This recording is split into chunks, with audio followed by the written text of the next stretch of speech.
কথা একটাই, পরিশ্রম করতে হবে। পরিশ্রম না করলে কোনো সরকার এই টাকা এই জিনিসের দাম কমাতে পারবে না। পরিশ্রম করবেন তাহলে জিনিসপাতির দাম কমবে। মোট কথা একটাই।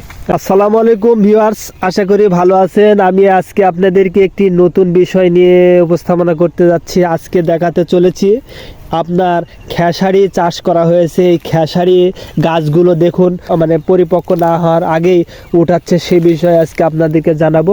তো ভিডিওটা দেখবেন। দেখতে পাচ্ছেন একজন খেসারি চাষি, অথচ খেসারি গাছ তুলে ফেলছেন। কি কারণে রাগ করে তুলে ফেলছেন না কি করছেন সেই বিষয়ে জানাবো। আসসালামু আলাইকুম। ওয়ালাইকুম আসসালাম। কি ভাই বলেন? কেমন আছেন ভাইয়া? আছি আলহামদুলিল্লাহ ভালো। আপনার পরিচয়টা? আমার নাম মোহাম্মদ সুমন, রাজশাহী দুর্গাপুরে অবস্থান, ব্রহ্মপুর গ্রাম। ব্রহ্মপুর গ্রাম, আচ্ছা আচ্ছা। আপনি কতটুকু জায়গাতে খেসারি চাষ করেছেন? বেশি করিনি ভাই, 10 কাঠার জমি করলাম। 10 কাঠা জমি করেছেন।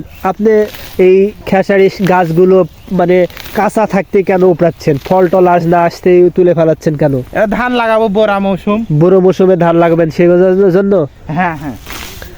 আর এই খেসারি শাক কেমন পাইছেন আপনি জমি থেকে?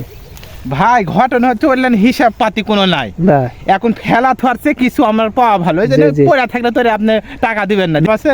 ওই জন্য এটা রাখলাম যে কিছু শাক বললাম, ওই শাকের থেকে কিছু টাকা আসলো, কিছু খাইলাম। জি, এই এই এই আমাদের অত ইনকাম তো করে লাভ। আচ্ছা আচ্ছা। দেখুন ভিউয়ার্স, এই ভাই আসলে একজন সফল চাষি।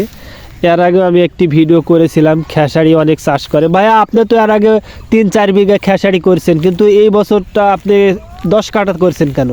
ভাই আমি ব্যস্ত মানুষ, ব্যস্ত মানুষ, রকমের কাজ আমার থাকে, এই কারণে আমি মনে করেন না যে খালি আমি এর উপর আসে আমি একটা এনজিও চালাই। যতটুকু সময় পাই ততটুকু এই কাজ বাজ করি। কঠোর পরিশ্রম করে, দেখতে পাচ্ছেন আপনারা। এই আজকে পানি দিবেন না? হয় পানি দিব, এই কারণে তুলিচ্ছি। আচ্ছা আচ্ছা। এখানে কি কালাই হবে মনে হচ্ছে, না গরুকে খাওয়াবেন? এগুলো গরু খায় না, গরু খাওয়ানো হবে।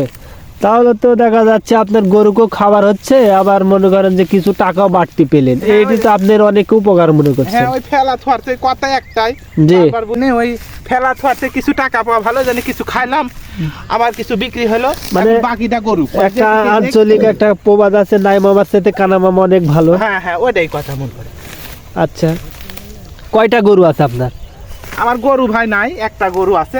একটা গরু আছে, ও আচ্ছা, একটা গরু আছে। ভিউয়ার্স দেখুন তো, আপনি ধান এবার কতটুকু জায়গাতে চাষ করবেন? ধানে যে আছে 3 কিওর মিলে 1 বিঘা জমি আছে, 1 বিঘা জমিতে আমরা ধান লাগাবো। ও আচ্ছা। দেখুন ভিউয়ার্স, গাছগুলো তুলে ফেলছে ধান লাগানোর জন্য। তো ভাই আপনি কি আমার দর্শকের উদ্দেশ্যে 2-4টি মূল্যবান কোনো কথা বলতে চাচ্ছেন? কথা একটাই, পরিশ্রম করতে হবে। পরিশ্রম না করলে কোনো সরকার এই টাকা এই জিনিসের দাম কমাতে পারবে না। পরিশ্রম করবেন তাহলে জিনিসপাতির দাম কমবে। মোট কথা একটাই। আর কৃষকের তো ব্যথা যন্ত্রণা তো সরকার বুঝেই না। না, সরকার বোঝে না। সারের দাম ঊর্ধ্বগতি, সব জিনিসের দাম বাড়ছে, সবজির দাম কমিছে। সবজির দাম কেন কমলো এই জিনিসটা আমি একটু বলি। সেটা হচ্ছে, আপনি উৎপাদন যদি বৃদ্ধি হয় তাহলে কিন্তু অটোমেটিক কমবে। আপনি মনে করবেন যে আমি ধানের ওই বাজারে যে কিছু কিনবো না, বাড়িতে সব উৎপাদন করে আপনার নিজে খাবো, তাহলে আপনার জিনিসের দাম অটোমেটিক কমে যাবে। এমনি তেল তুল যেগুলো লাগে, তেলেরও কথা বলতে, সরষা করবেন আপনার তেল কিনা লাগবে না। সবজি টবজি যা আলু টালু, মানে মনে করতে হবে আপনার সবজি আপনি নিজে ফসল ফলায় এগুলার আপনি বাড়িতে খাইতে হবে, তাহলে আপনি দেখবেন যে সব জিনিস অটোমেটিক দাম কমে যাবে। আচ্ছা আচ্ছা।